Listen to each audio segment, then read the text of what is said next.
एक कहावत है कि बुद्धिमान व्यक्ति उस रास्ते से नहीं गुजरता है जहां पर उसे पता हो कि यहां पथ कंट का कीर्ण है। जी हाँ, अब मैं ऐसी हिंदी भी बीच बीच में बोलूंगा ताकि हमारी जेन जी समझ सके कि हिंदी कितनी अच्छी भाषा है, कितनी प्रिय भाषा है। कंट का कीर्ण मतलब कांटों से भरा हुआ हो। लेकिन यह सरकार लगता है जिसे बार बार कहते हैं टेस्टिंग द वाटर्स और थर्मामीटर लगा के जनता का मूड जांचते रहना, उस चक्कर में ये सरकार, मैं केंद्र की भाजपा सरकार की बात कर रहा हूं, नरेंद्र मोदी नीत एनडीए सरकार की बात कर रहा हूं, फिसलने रपटने की माहिर है ये सरकार। ताजा मामला यूजीसी के गाइडलाइंस का है जो बाध्यकारी हैं, उस पर पूरे देश में बवाल मचा हुआ है। लेकिन कल इस देश के शिक्षा मंत्री बिल्कुल कुशिक्षितों अशिक्षितों की तरह आकर बयानबाजी करके चले गए कि हम इसे नहीं होने देंगे, किसी के साथ भेदभाव नहीं होगा, इसका मिसयूज नहीं होने देंगे। अच्छा, एससी एसटी एक्ट में 95% मामले फर्जी हैं, जो 5% मामले ठीक पाए जाते हैं उसमें 85% जो अत्याचार करने वाला वर्ग है वो ओबीसी है। और यूजीसी के गाइडलाइंस में आपने एससी एसटी के साथ ओबीसी को भी रपेट दिया।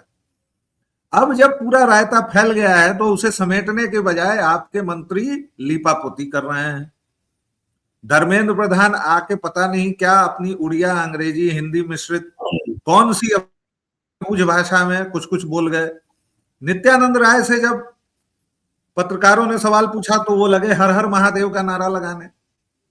लेकिन यह इस सरकार की पहली गलती नहीं है, उम्मीद करें कि यह आखिरी गलती होगी। यह सरकार पहले भी 5-6 बार अभूतपूर्व ढंग से रपटी है, फिसली है, और उसके बाद धन्यवाद देश की जनता का कि उन्होंने इस सरकार को फिर भी कायम रखा है। हमारे साथ हैं वरिष्ठ पत्रकार रुपेश कुमार। हालांकि वरिष्ठ कहने पर ये थोड़ा नाराज हो जाते हैं, कहते हैं कि मैं तो अभी बालक हूं, वरिष्ठ मुझे मत बनाइए। लेकिन आप सभी जानते हैं, सुपरिचित हैं। रुपेश जी, आपका बहुत बहुत स्वागत है। आपका बहुत बहुत आभार और व्यालोक वाणी के सभी दर्शकों को मेरा बहुत बहुत प्रणाम सर। रुपेश भाई,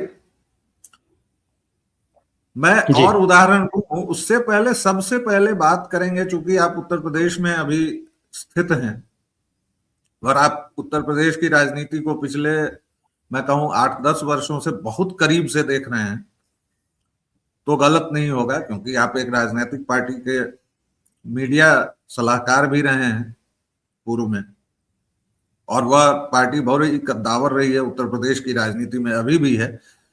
तो उस वजह से आपने राजनीति को बहुत करीब से, आपको नहीं लगता कि अभी जो अभिमुक्तेश्वरानंद के नाम पर हो रहा है, मणिकर्णिका के सौंदर्यीकरण के नाम पर हो रहा है, या इससे पहले जब कॉरिडोर बन रहा था काशी विश्वनाथ कॉरिडोर, तब जितना बवेला हंगामा हुआ, ये सरकार कम से कम नैरेटिव को संभालने में तो बिल्कुल नाकाम रही है। आप कैसे देखते हैं उत्तर प्रदेश के संदर्भ में? फिर और बातें करेंगे।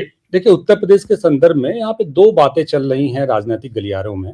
एक तो ये कहा जा रहा है कि इस पूरे जो कुछ घटनाएं पिछले कुछ दिनों में उत्तर प्रदेश में हुई हैं, खासकर शंकराचार्य के साथ जो, उनके शिष्यों के साथ जो अपमानजनक चीजें हुई, और इसके अलावा यूजीसी के बाद जो बवाल मचा है, उसको देख के बहुत से लोग कह रहे हैं कि ये एक तरह से योगी जी की फाइल पैक करने की तैयारी या सल्टा देने की तैयारी चल रही है। लेकिन मैं एक दूसरी तरह से इसको देख रहा हूं। देखिए, उत्तर प्रदेश में या पूरे देश की राजनीति में एक बहुत पारंपरिक एक तरीका है कि अगर आपको ओबीसी और एससी का वोट पाना है तो आपको कुछ ब्राह्मण, एंटी ब्राह्मण स्टेटमेंट देना होगा। अभी कल ही परसों तेजस्वी जी ने एक स्टेटमेंट दिया कि मिश्रा जी और पांडे जी बौखला गए हैं, और यूजीसी पे ही उन्होंने ट्वीट किया था। तो एक बहुत स्थापित एक तरीका है कि अगर आप ब्राह्मण्स को गाली देते हैं तो बाकी अदर जातियां आपके साथ आ जाती हैं। भारतीय जनता पार्टी भी समझ नहीं पा रही थी कि करें क्या। तो इसको एक इस तरह से भी देखा जा रहा है कि ये जो लगातार इस तरह, अब देखिए पूरे देश में ब्राह्मण्स गुस्सा गया, सड़क पे आ गया। लखनऊ में कैंडल मार्च हो रहा है। कल मैंने देखा हरदोई, सीतापुर और तमाम शाहजहांपुर, उत्तर प्रदेश के तमाम जिलों में तमाम डिग्री कॉलेजेस में जो अध्यापक थे, छात्र थे, वो सड़क पे आ गए। अच्छा, इस मामले में थोड़ा गार्जियन या खासकर अभिभावकों को एकदम हर्ट किया है। ये बहुत अपील करने वाला मामला है, उस तरह से नहीं मामला है जिसमें सिर्फ अखबारों में हेडलाइंस बन जाए। ये मामला वो मामला है जो थोड़ा सा खासकर जो सवर्ण माता पिता है उनको बड़ा हर्ट कर रहा है। तो उसका मैं बीच में परिणाम आपको रोकूंगा जी कि ये केवल उत्तर प्रदेश में नहीं हो रहा है बंधु, ये बिहार में हो रहा है, उत्तराखंड में हो रहा है, दिल्ली में हो रहा है, हर एक जगह हो रहा है। और देखिए, आपने सवर्ण माता पिता की बात की, मैं उसे अनारक्षित वर्ग कहता हूं। हम और आप भी माता पिता हैं। हमारी जिंदगियां लगभग खत्म हो चुकी, क्योंकि हम अपनी उम्र तय कर चुके हैं। जो हमें बनना बिगड़ना था वो हम बन बिगड़ चुके। लेकिन आने वाली पीढ़ी को अगर आप इस तरह से करेंगे तो फिर अपनी संतान को बचाने के लिए तो जनता उतरेगी ही सड़कों पर। ये एनेक्डोट था जो मैंने दिया, आप प्लीज कंटिन्यू करें जी। अब ये दुर्भाग्यपूर्ण है कि उत्तर प्रदेश में योगी जी कहते हैं कि बटोगे तो कटोगे। एक तरह से हिंदू धर्म में को इस बात पे वो बहुत, उनका नारा बड़ा फेमस है कि हिंदू धर्म में आपको बंटना नहीं है, एक होना है। वहां नितिन गडकरी कह रहे हैं कि जो जाति की बात करेगा उसको लात पड़ेगा महाराष्ट्र में। अब संकट क्या है कि आपकी जो पॉलिटिक्स है, भाजपा जब जमीन पे आती है तो वो अपनी राजनीति उसी तरह से करती है जैसे इस देश के दूसरे राजनीतिक दल करते हैं, वो बिल्कुल अलग नहीं है और बातें बड़ी बड़ी होती है। अच्छा, सवाल ये है कि आप एक पॉलिटिकल एंटिटी बनने के लिए, एक सामान्य तौर पे संघ का मानना यही है कि भाई अगर जाति की बात होगी तो हिंदू बटेगा, और हिंदू बटेगा तो वो पॉलिटिकल एंटिटी नहीं बन पाएगा। तो हिंदुओं को एक करने के लिए आप दूसरे दूसरे सवाल उठाते हैं, जो दूसरे खतरे हैं, जो वास्तविक खतरे हैं आपके हिसाब से, आप उनकी बात करते हैं, आप मुसलमानों की बात करते हैं, जो आपके हिसाब से वास्तविक खतरा है देश के लिए। लेकिन दिक्कत क्या है कि अभी ये जिस तरह से यूपी की राजनीति, चूंकि 2027 का चुनाव है, अखिलेश जी पीडीए लेके आ गए, पीडीए के साथ लगातार अब मैं बताऊं आपको, उत्तर प्रदेश के तमाम जिलों में पीडीए सभाएं हो रही हैं, पीडीए पंचायत हो रहा है, लोग बैठ रहे हैं, उठ रहे हैं। मैं इसको इस तरह से भी देख रहा हूं कि जितना भाजपा को कई लोग कह रहे हैं कि भाजपा ने तो अपने खुद ही सेल्फ गोल कर दिया, ये सेल्फ गोल जैसा मामला है नहीं। ये एक्चुअली में भाजपा की बहुत सोची समझी रणनीति है। हो सकता है ये उनको ऐसा लग रहा हो कि बहुत अच्छी रणनीति है, वो सेल्फ गोल ही कर रहे हो, लेकिन मुझे ऐसा लग रहा है कि जी आपका म्यूट है, म्यूट है आपका जी, आपका माइक म्यूट है सर। आप प्लीज बीच में अचानक से बंद ना हो भाई, वरना दर्शक बहुत गाली देते हैं कि आप बोलने नहीं देते हैं। आप आपने बात उंगली पूरी कर उठाई लें। और आप म्यूट थे, मुझे लगा कि आप जो है कुछ बोलना चाह रहे हैं सर। हाँ, मैं तो बोलना चाह रहा हूं कि जैसे ये सरकार सिद्धहस्त लगती है। आपने कहा ये एंगल अभी तक किसी ने नहीं दिया कि ये सरकार सोची समझी रणनीति है ओबीसी को पाले में लाने के लिए। अब इस पर दो मासूम से सवाल हैं मेरे। जब देश का प्रधानमंत्री छाती पीट पीट कर कहता है मैं ओबीसी हूं, मैं ओबीसी हूं, इससे ज्यादा बड़ा मस्कट या मुखौटा ओबीसी समाज को क्या दिया जा सकता है? बात नंबर एक, क्या इनको लगता है कि डकैत मुलायम सिंह यादव को, जी हां मैं कह रहा हूं ये शब्द, आप गूगल कर लीजिए दर्शकों श्रोताओं, एम्बेसडर कार में आगे वाली सीट और पीछे वाली सीट के बीच जो जगह होती है, शायद एनबीटी की साइट पर अभी भी वो खबर है, उससे बीच में भागे थे मुलायम सिंह यादव जब वीपी सिंह थे मुख्यमंत्री, और उन्होंने डकैत विरोधी अभियान चलाया था। उसमें इन दोनों भाइयों के भी नाम थे। अब उसको आप राजनीति कहें, जो भी कहें, क्योंकि भाई मुलायम के समर्थक तो, मौलाना मुलायम के समर्थक तो उनको नेताजी कह देते हैं, और उससे पीड़ादायक बात मेरे लिए कुछ नहीं है, क्योंकि मेरे लिए नेताजी मतलब सुभाष चंद्र बोस और हमारी पूरी पीढ़ी के लिए। तो क्या यादव इनको वोट दे देंगे? मुझे तो लगता है कि यादव मोहम्मदन से ज्यादा कट्टर होते जा रहे हैं।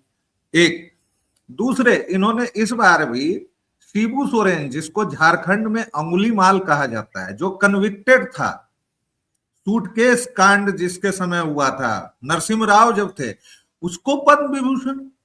तो भाई कल को लालू प्रसाद यादव को तुम भारत रत्न दे दो यार, और इससे क्या वोट आ जाएंगे? आपने जो सोची समझी रणनीति कहा है उसकी जरा व्याख्या करें। क्या आपको लगता है कि ये समाज इनको वोट दे देगा इस सब तरह के की हरकतों से? मुझे तो नहीं लगता है। इसको थोड़ा आप और व्याख्यायित करें, क्योंकि ये एंगल कहीं नहीं आया है। देखिए, ये जो मुझे तेजस्वी वाला जो ट्वीट था ना, उस ट्वीट पे ही सारी एक तरह से यहीं से डिकोड करना होगा। पहली बार ऐसा हो रहा है कि मिश्रा जी, पांडे जी, पाठक जी गाली दे रहे हैं अपने चैनल्स पे। बस ओबीसी खुश है, एससी खुश है। अब तक वो ये मान ही नहीं रहा था कि वो मानता था कि भाजपा हिडन तौर पे आपके लिए काम कर रही है। आप यकीन मानिए ये ऐसा है। और मैं इसको बहुत 2-3 दिन से मैं इसको समझने की कोशिश कर रहा था। मैंने भी बहुत से लोगों से बात की। देखिए, भारतीय जनता पार्टी को पता है कि end of the day Brahmins को वापस लाना आसान है, थोड़ा बहुत एफर्ट करके, थोड़ी बहुत एक्सरसाइज करके। लेकिन आपने अच्छा, कहा फिर कि बीच में टोकूंगा, आप केवल ब्राह्मणों की बात क्यों कर रहे हैं? पूरे अनारक्षित वर्ग की बात करें, उसके नहीं बाद नहीं, आ तो जाए। अब बनिया का एक बहुत बड़ा हिस्सा जो है वो ओबीसी में आ चुका है। अब आपके पास है क्या? आपके पास है ब्राह्मण, ठाकुर, जैन और थोड़ी बहुत जो दूसरी जातियां हैं, भूमिहार हो सकती है बिहार के दृष्टि से। तो ये सारी जातियां, ऐसा नहीं है कि वो हेट्रेट के शिकार से ब्राह्मण्स हैं। बहुत सी जगहों पे ब्राह्मण उसका एक प्रतीक हो सकता है, लेकिन बहुत सी जगहों पे भूमिहार भी उसी तरह से हेट्रेट का शिकार है, ठाकुर भी है। तो कहने का सेंस ये है कि देखिए, हो सकता है ये कुछ और भी हो, या हो सकता है भारतीय जनता पार्टी इससे बहुत मुसीबत में फंस जाए। लेकिन मैं देख रहा हूं जिस तरह का गुस्सा है लोगों के बीच में, जिस तरह से ब्राह्मण सड़क पे हैं। और अभी तो उत्तर प्रदेश में तो पूरा ड्रामा चल रहा है। देखिए, कल वो अलंकार जो पीसीएस अग्निहोत्री थे, ने। अग्निहोत्री ने जो है वो इस्तीफा दे दिया। आज एक मजेदार बात यह है कि कल ही शाम को एक और अधिकारी थे, वो इनकम टैक्स कमिश्नर या इस तरह से कुछ थे, उन्होंने जीएसटी कहा कि कमिश्नर थे, जीएसटी जीएसटी कमिश्नर। कमिश्नर। जी। तो उन्होंने अब योगी के समर्थन में उनकी छाती में दूध उतर आया है। मजे इस की बात है। रात को उन्हीं के भाई ने एक इंटरव्यू दिया। उन्होंने कहा कि साहब, ये तो बहुत करप्ट व्यक्ति हैं, इनको तो वैसे भी हटा दिया जाना था नौकरी से। तो ये जो है एक मौका ढूंढ रहे थे, किसी बहाने जो है ये बाय बाय करके निकल जाए। उंगली कटाकर शहीद हो रहे हैं। उंगली कटाकर शहीद हो रहे हैं। तो देखिए, सवाल ये, और दूसरा मामला इसको और ऐसे भी समझना होगा कि अगर मान लीजिए कि भारतीय जनता पार्टी ने कोई बहुत बड़ा इस तरह का कर दिया है और वाकई में सवर्ण वोटर इससे इतना नाराज हो जाएगा कि वो कट के कहीं और शिफ्ट हो जाएगा, तो फिर भारतीय जनता पार्टी की शुरुआत, अंत की शुरुआत है एक तरह से। क्योंकि इसमें कोई संदेह नहीं कि सवर्णों का जो भी वोट है, 15, 18, 20, 22%, वो वोट जैसे ही खिसकेगा, उसमें कुछ भी अगर डेंट होगा तो ये भारतीय जनता पार्टी के लिए बहुत नुकसानदायक है। लेकिन मैं इसको दूसरी तरह से देख रहा हूं कि आखिर भारतीय जनता पार्टी किस तरह से अलग है। क्योंकि देखिए, सावरकर की का जो थॉट था, या संघ का जो थॉट था, कि जो महात्मा गांधी से ज्यादा प्रोग्रेसिव है, अगर इसको देखा जाए तो महात्मा गांधी वर्ण व्यवस्था बचा के रखना चाहते थे। सावरकर और संघ दोनों ही मानते हैं कि इस देश में हिंदुत्व को एक पॉलिटिकल एंटिटी बनने के लिए जातियों का नाश होना चाहिए। एक तरह से देखा जाए तो ये ज्यादा प्रोग्रेसिव फॉर्म है हिंदुत्व का। और चूंकि संघ की विचारधारा से ही भारतीय जनता पार्टी निकली है, तो भाजपा के बेस में तो ये होना चाहिए कि इस तरह की चीजें नहीं होनी चाहिए। लेकिन भारतीय जनता पार्टी, आप देखिए जिस तरह से लगातार इस तरह का काम कर रही है। और एक तरह से देखा जाए तो मुझे लगता है कि भारतीय जनता पार्टी को अब लगने लगा है कि 14 और 17 में, खासकर यूपी के 17 के चुनाव में और 2014 में, जितना बड़ी संख्या में दलितों और ओबीसी ने भारतीय जनता पार्टी पे विश्वास किया था, वो दायरा सिकुड़ रहा है। और वो दायरा सिकुड़ रहा है, इससे भाजपा को डर लग रहा है। उसका परिणाम भी है 2024 का चुनाव और उसके बाद के तमाम चुनाव, खासकर उत्तर प्रदेश, क्योंकि उत्तर प्रदेश में ही भारतीय जनता पार्टी वो जगह है जहां भारतीय जनता पार्टी को समाजवादी पार्टी के मुकाबले मुख की खानी पड़ी। तो एक सामान्य दृष्टि ये है कि यहाँ ओबीसी और एससी वोट आपसे छिटक रहा है। तो मैं इसको ऐसे देख रहा हूं जी। एक चीज और मुझे समझ में आ रही है, जो ये भाजपा नीति सरकार बार बार कर रही है, जिसको मैं बार बार, शिक्षा के मोर्चे पर बहुत बुरी तरह विफल रही है। नैरेटिव बिल्डिंग को ये रोक नहीं पा रही है। आप देखिए, सीए विरोधी, मैंने शुरुआत में जो कहा था दर्शकों की, मैं 5 ऐसे कांड बताऊंगा जहां यह सरकार बहुत बुरी तरह विफल रही। पहला कांड, इन लोगों ने जो किसानों के लिए कानून बनाए थे उनके फायदे के लिए थे, लेकिन 1-1.5 साल के बवाल के बाद इनको वापस लेना पड़ा। सीए के नाम पर पूरे देश में आग लगा दी गई, ये देखते रहे। 7-8 महीने बाद धन्यवाद दीजिए कोविड का कि वो खत्म हुआ। ध्यान रहे, वो तथाकथित आंदोलन वापस नहीं लिया गया था, कोविड आया और लोग हटे थे। 6 महीने तक दिल्ली की सड़कों को इन अभागों ने बंद कर रखा था। 5 लाख लोग रोजाना प्रभावित होते थे। तीसरा, अपने दुश्मनों से, अपने घोर वैचारिक विरोधियों से सर्टिफिकेट पाने की ये कौन सी हसद है जो ये लोग इस तरह के बर्ताव करते हैं। अभी मैं रायपुर साहित्य उत्सव की कुछ तस्वीरें देख रहा था, उसमें पांचजन्य का संपादक जो संघ का मुखपत्र है, वो उस पूर्व पूर्ण संपादक अर्थात दिलीप सी मंडल के साथ खड़ा है, जो व्यक्ति शूकर को जनेऊ पहनाता है, जो घोर ब्राह्मण विरोधी, जो घोर जातिवादी व्यक्ति है, वह व्यक्ति रायपुर साहित्य उत्सव में गेस्ट बन के खड़ा था। और उसके साथ हमारे तमाम कद्दावर लोग, हमारे मतलब जिनको राष्ट्रवादी खेमा अपना समझता है, हमारे तो खैर कोई है ही नहीं, लेकिन ये कौन सी हसद है साहब कि उसको आप सूचना प्रसारण मंत्रालय में ले आते हैं, वो व्यक्ति पूरी बेशर्मी से कहता है कि फातिमा को मैंने क्रिएट किया। ये कौन सी राजनीति है रुपेश, कैसे देखें इसको? देखिए, आप खुद ही आप एक तरह से बहुत अच्छी जबरदस्त बात आप कह रहे हैं कि जिस तरह के लोग भारतीय जनता पार्टी ने पिछले 1 डेढ़ 2 सालों में, 3 सालों में, खासकर 24 के बाद जिस तरह का एक तरह से जो सॉफ्ट एक तरह से पावर भारतीय जनता पार्टी ने इकट्ठा की अपने अगल बगल, जो लोग एक तरह से उसको मानसिक सपोर्ट दे रहे हैं, या वो सभी लोगों के में बहुत बड़ी संख्या है। एक तो आपने नाम लिया, हम सब मतलब मेरे तो वो गुरु रहे हैं और मैं उनसे पढ़ा भी हूं, तो ऐसा है कि वो सारे के सारे लोग वो दिलीप लोग मंडल हैं से जो, पढ़े हैं आप? जी जी जी, तो सब अल्टर्न की पॉलिटिक्स करते हैं, सब अल्टर्न की पॉलिटिक्स करते हैं, सोशल जो लगातार सोशल जस्टिस के एक तरह से वॉइस ऑफ डिसेंट रहे हैं। तो मैं मतलब मैं ये मुझे लगता है इस तरह की बातें या क्लेम करते रहे कि वो हैं ऐसा। तो अब सवाल ये होता है कि इस तरह के लोग अगर भारतीय जनता पार्टी ने अपनी फौज में जोड़े हैं, तो फिर इसी तरह का गू जिसको आप बोल रहे थे वो होगा। और वो हो सकता है, मतलब शब्दों के तो अपने अपने अलग अलग अर्थ निकलते हैं, लेकिन जो प्रोडक्ट निकल के सामने आ रहा है वो ऐसे ही होगा। तो मुझे लगता है कि भारतीय जनता पार्टी को अगर ये करती रहेगी तो आप यकीन मानिए कि end of the day Bharatiya Janata party को इसका नुकसान उठाना पड़ेगा, क्योंकि आ, आ, जी। आप बोलते तो रहिए रुपेश, मैं ये तस्वीर दिखा रहा हूं और दर्शकों, ये बीच में जो व्यक्ति है ये वही इनका सो कॉल्ड गुरुजी है, और इसको ये कहते हैं कि सबाल्टर्न पॉलिटिक्स करता है, लेकिन यह पूर्णतया ब्राह्मण विद्वेष, घनघोर जातिवादी, और ये नराधम ये व्यक्ति यहां खड़ा है। एक समय इसकी ये हालत थी कि ये दिल्ली में छुप के रहता था, ये किसी सभा सोसाइटी में नहीं जाता था, क्योंकि उसको डर था कि कहीं भी इसको 4 जूते पड़ सकते थे। लेकिन ये भाजपा की कारस्तानी है। इसके दाईं तरफ जो व्यक्ति खड़ा है वो हितेश शंकर है, पांचजन्य का संपादक। इसके बाईं तरफ जो व्यक्ति खड़ा है वो है अनिल पांडे, जो फिलहाल एक नोबेल लॉरिएट हैं हमारे यहाँ के,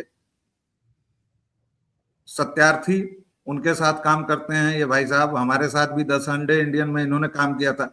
ये तस्वीर भाजपा को दिखाती है, ये तस्वीर भाजपा और संघ की वैचारिक दरिद्रता का जीवंत दस्तावेज है। ये तस्वीर भाजपा और संघ के निठल्ले कारकुनों का जोरदार प्रदर्शन है। ये तस्वीर राष्ट्रवादियों के मुंह पर एक जोरदार सन्नाटेदार तमाचा है। इसीलिए मैं बार बार ये कहता हूं कि भाजपा हो या संघ हो, अपने वैचारिक ढुलमुलपन से, संघ को तो पता ही नहीं है कि वो आखिर चाहता क्या है, अखंड भारत अखंड भारत, लेकिन भागवत जी आते हैं कह देते हैं हर एक मस्जिद के नीचे शिवलिंग मत खोजिए। काहे नहीं खोजें भाई, 30,000 मंदिरों को नेस्तनाबूद किया गया। ये साहब हैं, ये तस्वीर मैंने दिखाई ही दी, रायपुर साहित्य उत्सव की है महाराज, मौज कीजिए। कंक्लूडिंग रिमार्क्स प्लीज रुपेश जी।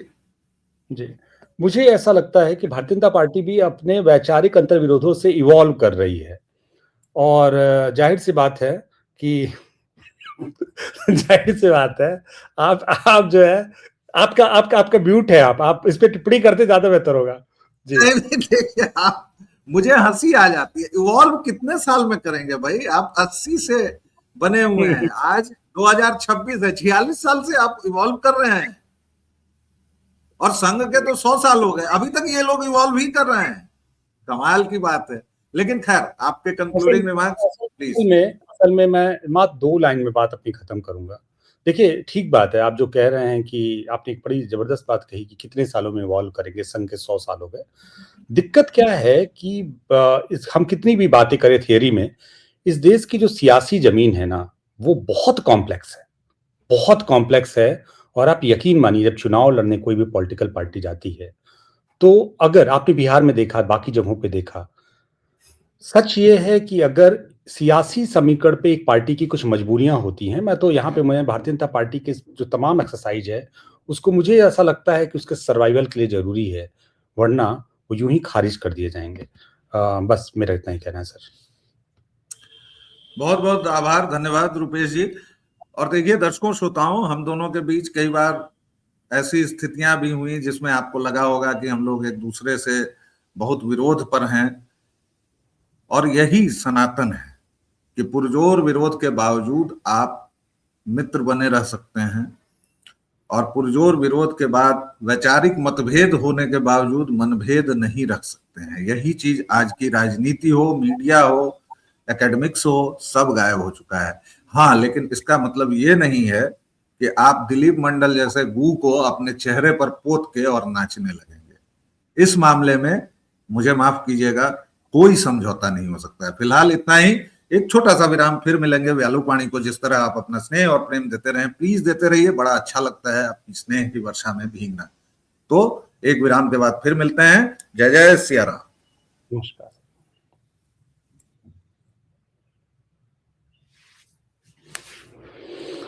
हो गया।